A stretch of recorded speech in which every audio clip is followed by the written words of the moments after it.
Estoy aquí porque me pidió Perla y me pidió Mauricio que dijera algunas palabras porque realmente tengo que explicar por qué no está Mauricio aquí.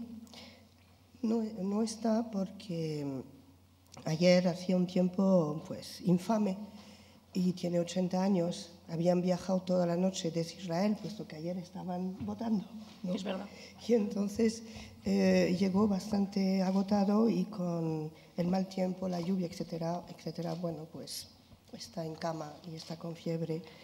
Y lo sentimos mucho y me dijo, Perla, di algunas palabras, puesto que habíamos insistido mucho en esta presencia de Mauricio. Efectivamente, Mauricio Hassan es precisamente uno de esos judíos, como se ha dicho aquí tan brillantemente en la mesa anterior y tan estupendamente también apoyado por vuestras intervenciones en el debate, son los herederos de los que España expulsó. Y por eso hablamos de memorias olvidadas, porque es el momento en que realmente tenemos que reincorporar. De reincorporar estas memorias.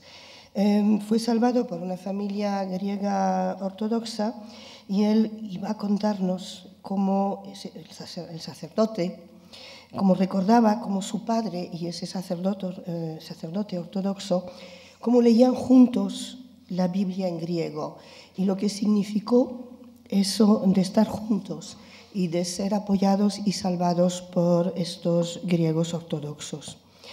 Como era un niño, pues todos los niños escondidos al final, lo hemos visto cuando han sido escondidos en familias católicas o protestantes, pues luego terminan incorporándose y recitando los rezos de los católicos o de los protestantes que les acogían. Y él recuerda cómo recitaba los rezos con ellos, el Padre Nuestro lo recitaba en griego con esa familia y era un recuerdo muy especial para él.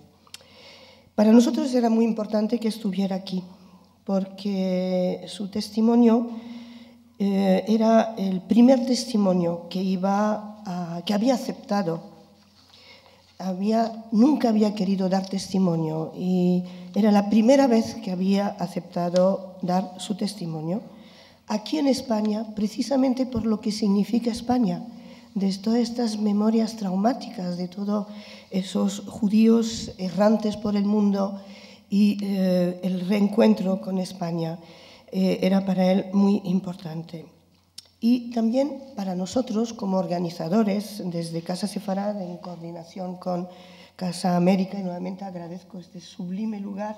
Muchas gracias, Julia, es que le da toda una dimensión realmente como ha de ser para un seminario de este tipo. Este seminario tiene una estructura en 3 planos. Hay primero una reflexión sobre lo que significa hacer memoria, porque es importante pararse a reflexionar, como decíamos ayer. No solo hay que hacer memoria por hacer, ¿qué significa? Y luego también hay que indagar, para hacer memoria, hay que indagar en la historia, para dar una base histórica, sólida, rigurosa a los actos de memoria. Porque si no, solo prima la emoción, tiene que primar la emoción, pero tiene que haber esa dialéctica entre el conocimiento histórico, que es precisamente lo que los profesores pueden luego transmitir a sus alumnos, además de ayudar a que estén también en esa emoción por el sufrimiento que conmemoramos. Entonces, hemos tenido hoy también una indagación histórica excelente con quienes nos han acompañado. Y luego también es importante entender cómo y por qué se hace memoria, cómo se está construyendo la memoria. La última memoria que se está construyendo efectivamente del Holocausto es la memoria sefardí. Por eso es muy importante el testimonio de Alain de Toledo, porque primaba, lo ha dicho también Jacobo, primaba la memoria askenazí por muchas razones. Entonces era importante entender cómo los propios implicados, los herederos de los sufrientes, de esos que han sido testigos de segunda mano, de segundo momento, pues nos ayudan a ello. Y luego, evidentemente, para terminar esa reflexión, tenemos que escuchar Esa voz, además, que desgraciadamente se va apagando. Mauricio tiene 80 años. Yo espero que pueda venir en otra ocasión, pero los testigos están desapareciendo y por eso tenía un valor excepcional en la presencia de Mauricio, porque es darnos a conocer desde dentro, con las palabras sencillas que ya nos dan a conocer los niños, porque ya los mayores desaparecieron, los testigos mayores ya no están, ya en general son niños y nos aportan todo ese mundo de niño, como vivieron todo eso, y eso tal vez también tiene un segundo valor. Es que como son niños los que hablan, yo he oído hablar, hemos oído, aquí hay mucha gente que los ha oído, hablar estos testigos que eran niños, porque precisamente son los que mejor nos ayudan a hacer entender el tema a los otros niños, porque hablan con el mismo lenguaje. Cuando se sientan frente a una clase o a 500 niños, como lo hemos hecho aquí en Madrid, es el niño que habla a los niños que están ahí y el impacto es impresionante. Hay que escuchar ese silencio, tremendo que hay entre los niños cuando escuchan a ese señor mayor, pero siente que es su voz de niño la que está entre nosotros. Entonces, digamos que es una pena. Yo espero que en algún momento pueda volver. Habíamos iniciado ya un pequeño esfuerzo aquí desde España para recuperar la memoria de los judeo-españoles de la Shoah. Habíamos traído en el 2007, Jacobo se acordará, seguramente y otros muchos acordaréis, pero particularmente Jacobo, que los acompañó, intervino en el acto de Estado sobre este tema, 14 sobrevivientes, 12 eran judeo-españoles. Y fue un momento extraordinario. Encontrarse aquí en España ha sido para ellos algo inolvidable, porque por primera vez se sentían reconocidos en su ser de memoria judeo-española y de ese sufrimiento muy particular que habían tenido. Nosotros trabajamos mucho con distintos colectivos sociales para sensibilizar progresivamente a una sociedad, la sociedad española, que ignoraba el Holocausto. Hemos trabajado mucho con profesores, académicos. Tenemos una red de más de 500 profesores que Casa Sefarad, ahora Centro Sefarad de Israel, ha logrado ir formando con el apoyo de Yad Vashem, por ejemplo. Por eso era importante también la presencia de Perla, porque le estamos muy reconocidos. O sea, tenemos un gran sentimiento de reconocimiento a lo que nos aportó Yad Vashem y particularmente el apoyo de una persona como Perla Hassan. Hemos trabajado también con sectores que llamamos de incidencia social, porque se les escucha. Los juristas, los médicos, hemos hecho un trabajo particular con los juristas y con los médicos. También ya tenemos 3 o 4 seminarios de médicos que hemos hecho en facultades de medicina. Hemos trabajado también con los juristas.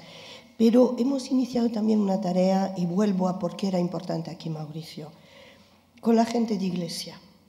Hemos intentado rescatar una memoria segunda, porque normalmente se recuerdan otros justos por otras razones. Eran diplomáticos, eran, personajes importantes, pero también hubo mucha gente de iglesia que salvó.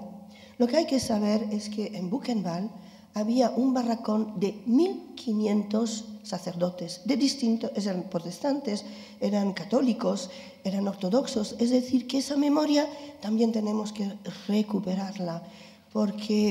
Y por eso el título de ese seminario decía hombres de razón, por supuesto, los humanistas, pero hombres de fe. Y ha habido salvadores católicos y es importante recuperarlos en un país como el nuestro, precisamente, porque, pues aquí está una impronta muy potente de la religión católica y recuperar todo eso ayuda a ese diálogo judeo-cristiano. Hemos recuperado de esta manera unas figuras, hemos hecho un acto en el Ministerio de Justicia con todo el mundo católico sobre un sacerdote carmelita holandés que murió en Dachau. ¿Por qué? Porque se negó, tal y como lo exigían los nazis que habían invadido y ocupaban su país, exigían que todos los niños judíos fueran expulsados de los colegios católicos. Él se negó, fue la Gestapo a por él, incluso tenía 70 años y fue torturado. Lo llevaron a Dachau y al final murió en Dachau. Hemos recuperado esa memoria.